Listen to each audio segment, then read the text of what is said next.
Hi, today I have come up with a topic from strategic management, and the topic is McKinsey's 7S framework. How can the performance of the business be analyzed? Or how can we see that the strategies developed by the organization will be helpful for the business for their future development? Or how can we know whether all the elements of the organizations are moving in the same direction? Or how can we find the strength and weakness of the organization?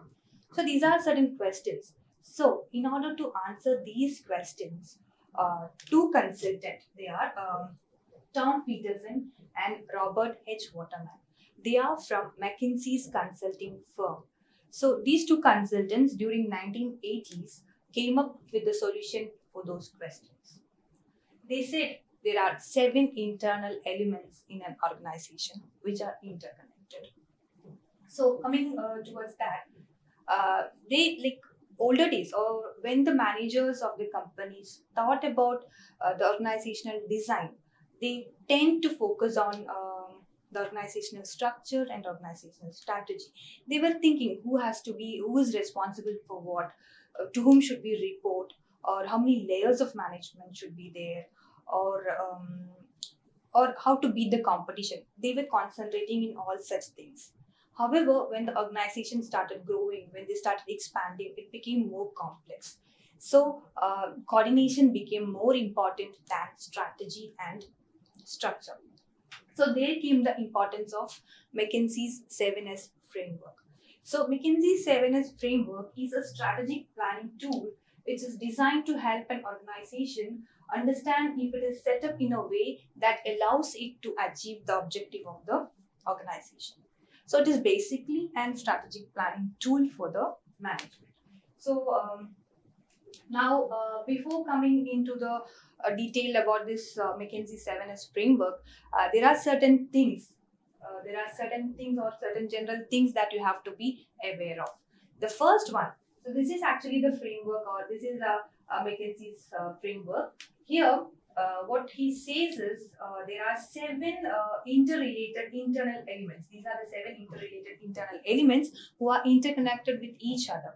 Any changes in any one of these elements will have implication in all the other 6 elements.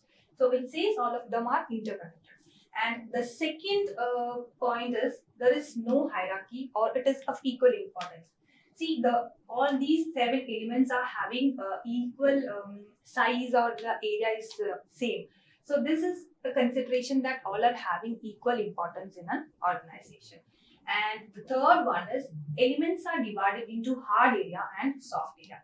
So in this 7, these strategy, structure and system are coming under hard elements, and the rest skills, staff, style and shared values are coming under soft elements. So these elements are divided into hard and soft areas. In hard area, we say that it is a area where the management can, or the managers can directly implement.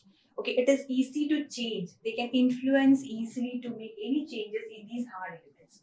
Whereas these 4 soft elements, they are intangible in nature.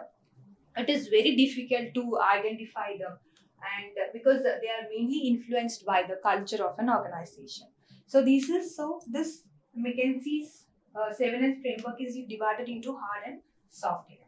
Now the fourth one is the shared value of an organization, and the shared value which is placed in the center, or it is in the center of the framework. So it says that an organization's value is central to the other elements. When compared to other elements, the values are central in an organization. So these are the 4 main general things which you have to be aware of when we are considering the McKinsey's 7S framework. Now let's look into each of these elements separately. So these are the hard elements: strategy, structure and system, and coming towards the soft elements, staff, style, shared value and skills. Now let's come into what strategy is. Strategy means it is an organization's unique plan in order to win the marketplace, or we can say it is an organization's organizational plan to beat the competition, or it is a competitive advantage of a particular organization. Okay, so it says what kind of strategies should be adopt. A company can adopt either they can go in for market penetration, or it says whether they have to go for a product development, or whether they have to go for market development, or whether they have to go for diversification. So such kind of decisions and all comes under the strategy, the element. This is hard element. So it is very easy for the management to make any changes in this hard element. And now coming next one is the structure. Structure is it says how the organization is structured, its resources, like its material, its money, its manpower, machineries, all these resources, how they are organized. And it also says how an organization be organized, whether it should be functional, divisional, matrix, or network form. So structure includes all those kind of things in the McKinsey's 7 model. Now coming towards system. Even system, this is a hard element wherein management can make changes very easily. So in system, it is the activities or the day-to-day process that is carried out in an organization by the people there, and also the tools that they are using comes under the system. And it also says what are the process that need to be in place, whether they have to be a few process or many process, and all such things are covered under the system concept. And now it's coming under style. The style is one of a soft element, and it is very difficult to identify, or we can even say that to influence these, it is very difficult. Style means actually it is a form of leadership style that is adopted, leadership style that is followed in an organization. It says which kind of leadership best suits the organization.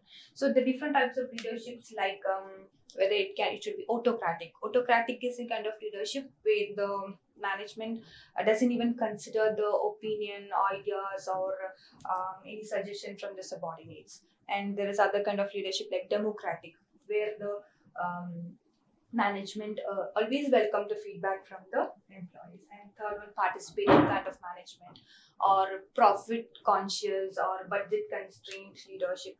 Budget constrained leadership means where the managers only concentrate about the budget targets and all. So the style mainly says which kind of leadership best suits the organization. And now coming towards the staff. The staff means it includes all the employees or the staffs in an organization, and how these employees are grown and how they are developed. And it also says about how many staffs are required for a particular job, and what are the capabilities they need, or what are the skills they are requiring. All such things comes under the staff concept of 7S framework. Now coming towards the skill.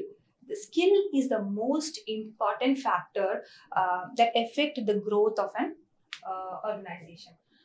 We can say that it says about the skill of a particular individual in an organization, or it says about the skill of the organization. Apart from that, it also says what are the skills that are possessed by an organization, and what are the skills that an organization doesn't possess.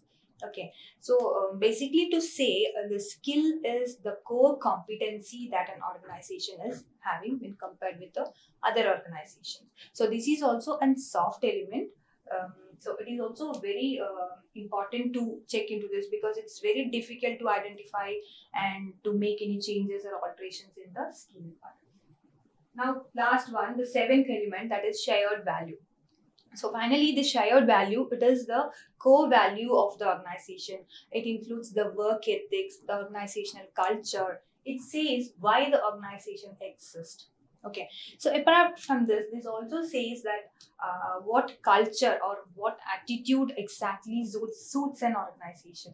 So these are the 7 elements, internal elements, which has been discussed, or which has been mentioned by the consultant Tom Peterson and Robert H. Botany. So they say that these 7 interrelated internal elements must be aligned properly so that we can ensure the success of the business in future. So they have to be very carefully monitored. So the hard elements, these 3, and the soft elements, this 4, shared values, skills, staff, and all has to be aligned properly in order to ensure the success of any business. Any change in any of these system or in any of these elements will have implication in the whole system. So it has to be very carefully identified. And one more thing, what McKinsey's 7S framework says that it helps a business in analyzing that where the business is currently, what is the position of business at present, and to see how it is different from where the business want to be. So it helps, the McKinsey's 7S framework help a business to know where the business is presently and what exactly where it should be. So the difference can be identified with the help of McKinsey's 7S framework.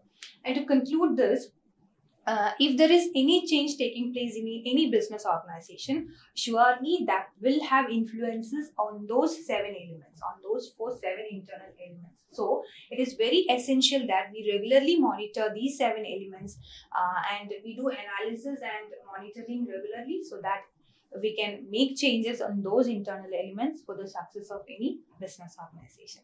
So this is all about McKinsey's 7S framework. So in my next video, I'll be coming up with more such topics from strategic management. So till then, thank you.